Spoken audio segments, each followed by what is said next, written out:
Hello everybody, and welcome back to Glory Hounds. We have found the plant. Raoul and Milo have gotten into an argument. Milo stormed off. We are trying to catch up with things, you know. Gotta figure out what we're gonna do with the child. Gotta figure out what to do with the plant. Gotta figure out how to help Milo. Lots of things are indeed happening. He storms off into the overgrown thicket as the boss and I escort a very much unwilling child towards the closest exit. Can't I stay and watch the fight? I promise I'll be good. I'm starting to question whether that's even possible. But thankfully, that's not my call to make. No can do, Missy. Your uncle must be worried sick about you. Besides, it's going to be dangerous in there. There's no telling what might happen if you get snatched up by those things again. Well, alright, if you say so. We say so. Okay. I shoo her onward as gently as I can, making sure none of the vines are slithering after us. Much to my chagrin? Chagrin? The first face I see upon opening the door is, Emil's. That's how you pronounce that name. I didn't forget for a second. Whoa. His mouth frightened me so much I instinctively slammed the door on his extended arms. Even though it's trapped, it still wiggles enough to lift the tape recorder to my lips. What is the current status inside? Speak loudly and clearly into the recorder. Fixing things. You mind taking a step back? Someone wants to leave. Are the plants indeed carnivorous? I don't know. Because that's the current prevailing opinion. Prevailing, huh? Well, I mostly came up with it myself. Why are you even yelling? I'm not yelling. I'm projecting my voice like on-screen reporters do. Okay. I groan and open the door just a little for Aline to pass through. Tell the press I don't have a comment. But I am the press! Yeah. Take her to Willem, okay? I shove his arm back and close the door. I let out a very drawn-out sigh, looking at Raoul. His 1,000-yard stare isn't very reassuring. Well, you coming? Milo was pretty clear about not wanting me around for this. I know what he said, but you and I both know he meant that he might need help, even if he's not willing to ask for it. We're on a mission. We can worry about feelings later. Imagine if the worst came to pass. Could you forgive yourself? You're right, Spot. I just don't want to make things any worse. Dad always said to keep a clear head and focus on what needs doing. I'll leave out the part where he mostly said that when I forgot or neglected chores that needed doing. And there were usually a lot more swearing involved. With that all sorted, it's just us, Milo, and a legion of bloodthirsty plants. Now that all civilians are safe, it's time to put an end to this madness. I drag my hesitant boss behind me and sprint after Milo. He's going to need our help whether he's ready to admit it or not. Let's put an end to this, Dawnhound. Raoul lets out a deep sigh, then gathers his focus. Affirmative. We have a mission to complete. I pump my fist. He tries to follow my example, but it doesn't really look all that inspired. After all this is over, I'm gonna have to have a chat with him. I don't got the feeling he and Milo are very good at talking. Maybe there's something I can do to smooth things over. For now, though, we have a shambling prehistoric plant creature to defeat. Aw. Where'd he go? He can't have gone far. He's gotta be somewhere. Raoul jumps back as several small vines slither toward us and starts swiping at our feet. I follow suit, keeping an eye on the ground. Whatever you do, Alex, don't trip here. Is it me, or have they become a lot more aggressive? Something's got them riled up for sure. Look out, Spot! Huh? Before I can even process what's happening, a massive set of vines from the ceiling come in, yanking me up. The boss reacts in a split second and grabs my wrist, trying to steady the both of us. But before I can even utter a warning, one of the slithering vines sweeps him off his feet and he loses his balance. Damn it! No! The vines pull us up, and before we realize it, we're bound and at the plant's mercy. Strangely, they don't seem interested in finishing the job. Try as I might, I can't get any leverage from this position. Neither of us can. Aw. I can't reach my weapons. How about you? Boss? Oh, a negative, Spot. Are you okay? I will be once I figure out how to fix everything. Are you still talking about the plants?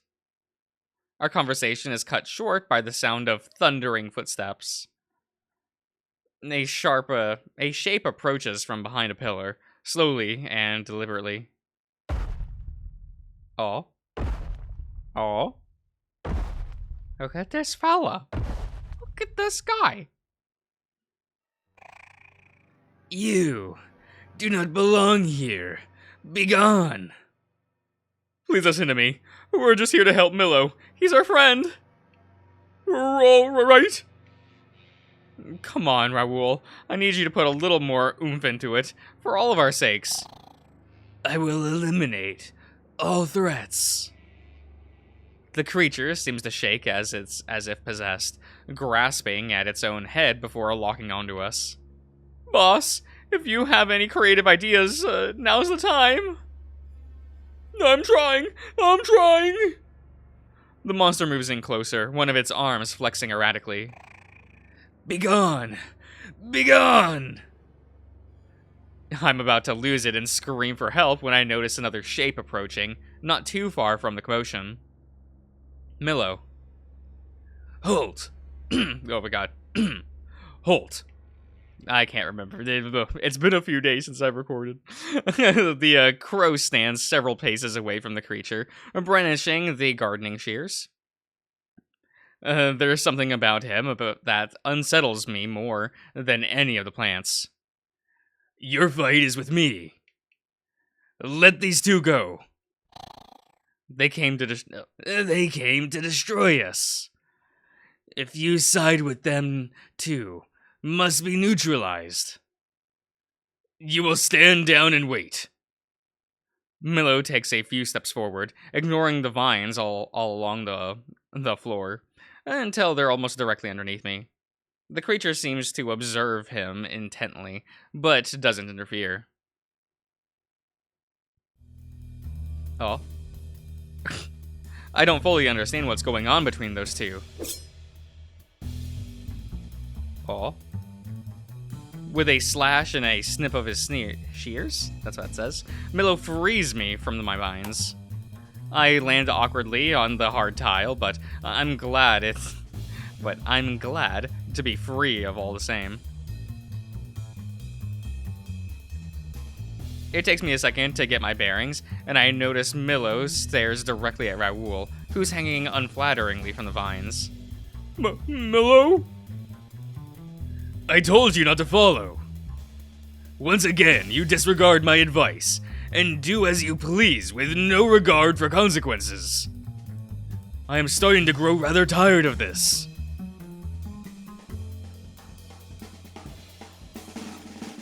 Eventually, Milo just sighs and cuts the boss free as well. Raoul manages to land a little more gracefully than I did, somehow. I move in, ready to assume a combat formation. Oh, let's just finish this. I'm ready. No, you will not interfere. This fight is mine.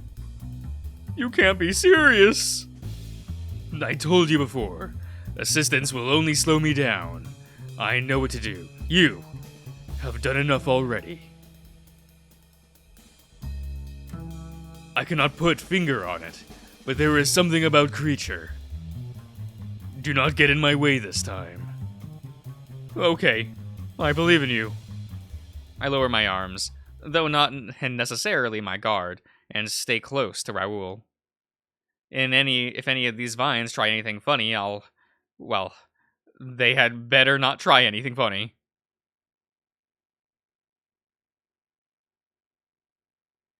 Milo nods affirmatively and approaches the creature. They exchange a look of understanding, acknowledgement. Come. Huh? The plant lunges, and Milo dodges to the left, swiping at some vines trying to catch me off guard. He's moving faster than I've ever seen him move. I don't like it. I know he's strong, but he's pushing himself without any regard for our own safety. Now it's Milo's on the offensive.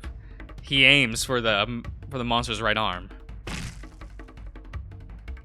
It blocks the attack with the other, hardened by tough bark, rendering the shears ineffective. Impressive. You show great potential. The two combatants circle each other slowly. All the other vines and plants have moved out of the way as if to create an arena for them. The creature raises its barked hand, winding up for a massive downward strike. The crow barely manages to roll out of the way in time. I catch him wincing as he steadies himself, though he hides it well. I mutter softly to myself. Come on, Milo. You will have to do better than that. The plant spins in place, swinging vines in a massive arc around. Milo jumps over the first few. On your right! Using its own momentum, it winds up a powerful punch at the airborne and now defenseless Milo. He manages to barely put up the shears to block the incoming attack. Oh. No! It sends him flying into the floor, and knocking off his glasses and snapping the shears in half. Milo! Stop resisting. I do not wish to harm you. Milo groans as he gets to his feet, his only weapon, his only defense, out of commission.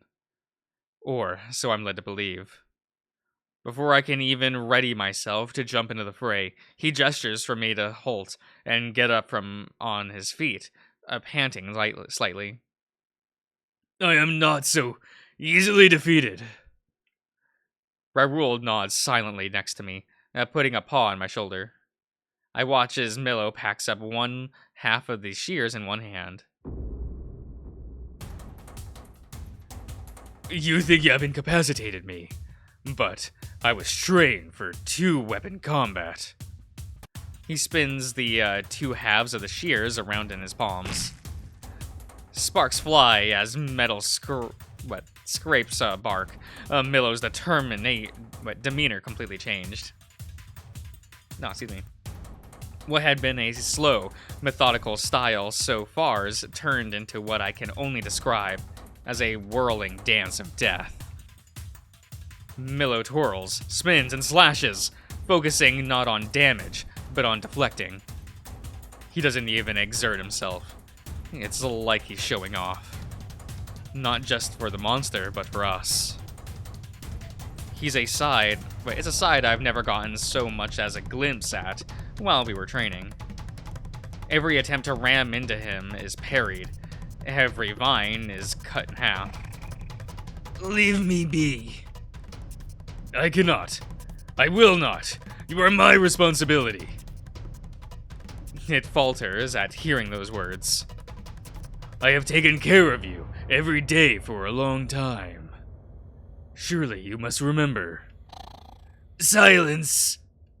No!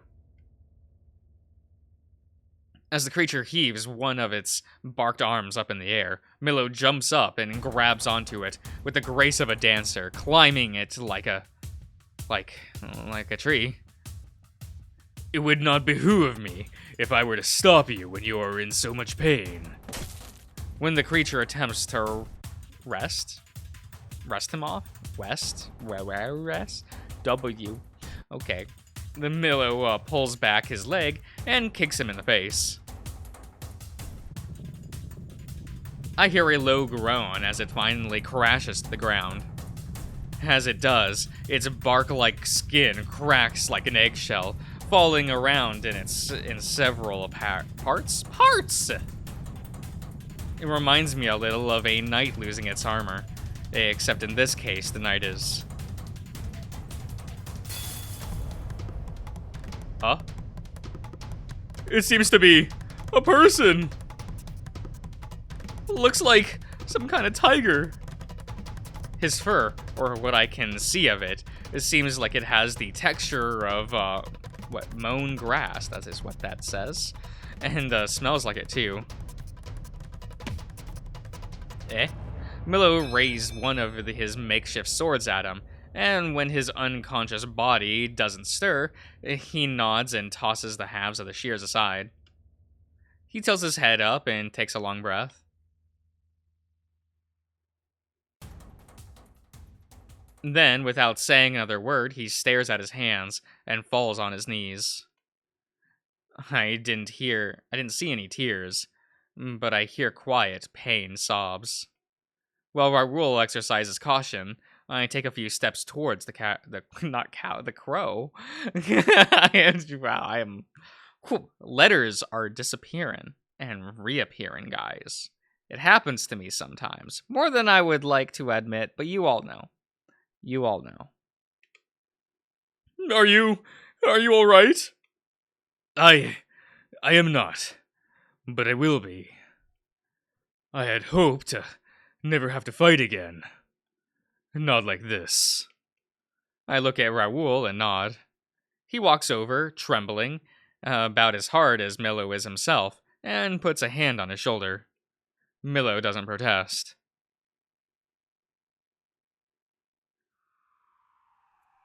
Press fly. Files. That's what that says, not flies. Files. We gotta move the I and L around, right? Files into City Hall, Emile leading the charge. Much as the mayor tried to get them to form an orderly line, the journalists completely ignore him. Sounds of clicking cameras drowning out his words. Their expressions run the gamut? Gamut. That's what it says. The gamut? Gamut? From horrified to enthralled, some of them poking at some of the destroyed furniture. Eventually, the mayor just throws up his hands, walking over to us. It's good to see you're well. Sorry, the place ended up trashed. It's quite all right. The place was due for a little renovation anyway. He says that, but judging by the way his voice trails off at the end, I'm not sure if he means it. In any case, things are in order. He extends his hand. I shake my head. You want to thank someone? Thank Milo. He did most of the work. To be honest, I just stood there and looked pretty. Well, it was more that I hung there and looked pretty. The mayor moves his hand to Milo, who does accept, though judging by the furrowed brow, it's more out of an obligation than anything else. We were, we were rude of Calamity to begin with. Chin up, man. Chin up, man. At least it provided some life to what is usually a dull affair. And the plant life does add a dash of color to the place. Wouldn't you agree? I think he's trying to convince himself just as much as he's trying to convince us. I take it Milo didn't win the competition? I think the competition ended a long time ago, son. And I'm reconsidering holding it next year as well. There's never been so much foul play, and, I suppose there was the planned violence. He does get points for style, though. Speaking of the plants, what's going to happen to them? Raoul's voice is a lot more muted than usual. Oh, yeah. They ended up being a lot more of those creatures in the end. I notice the mayor's eyes are drawn to one in particular, standing in the corner. I don't think he's comfortable with them yet. It seems they all turned docile, though. All available information indicates sapience. They are capable of speech and thought just like the rest of us. The mayor takes a deep breath, worthy of a deep sea diver. Well, I suppose if they really no longer mean us harm and they're willing to cooperate and learn, we can see them about integration. What of their leader? He tips his muzzle to the tiger-like creature, standing a little way behind us, surrounded by journalists. It seems as bewildered at them as they are of it. At least we managed to put some spare clothes Raoul had in his suitcase on him. I will take him and his family in. They need a place to stay. Then, it's all settled. Soon as we have a semblance of order around here again, I'll have the paperwork sent your way. I gotta say, you're remarkably chill about this. Oh, thank you, my boy. Perhaps I'm still processing the horrors of what I witnessed. No worse than the charity ball we tried to hold last Christmas, I assure you, and it doesn't hold a candle. I suppose my inner Lou and, I suppress my inner Lou and resist the urge to ask. As the mayor heads off in the direction of the reporters once more, Willem comes dashing toward us with his niece in tow. There you are! Her expression suggests that she's not entirely of her own free will. Willem, glad you're safe. Could say the same for you three. For the three of you. I was worried sick. I was. Aline says you saved him. I'm really grateful. Then again, she also said she did cause this whole mess. Next to me, Milo perks his head. He takes a few measured steps closer, his arms folded. Come on, Aline. Apologize.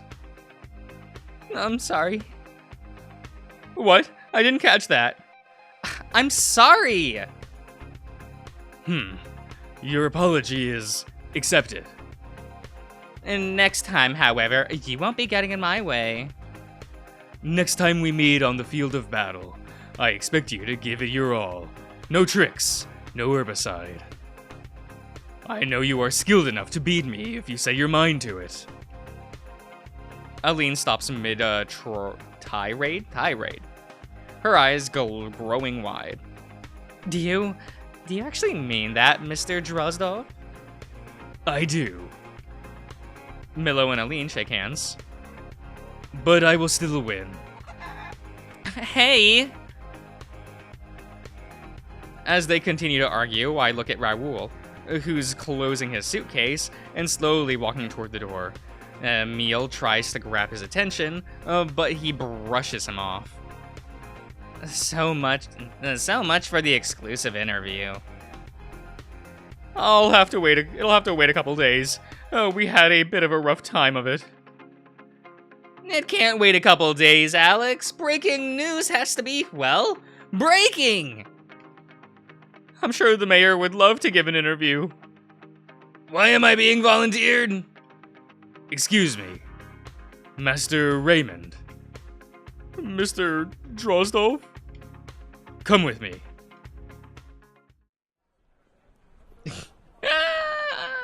Okay, everyone, I'm going to end the part here, so I do hope that you all have enjoyed, and I'll see you guys around.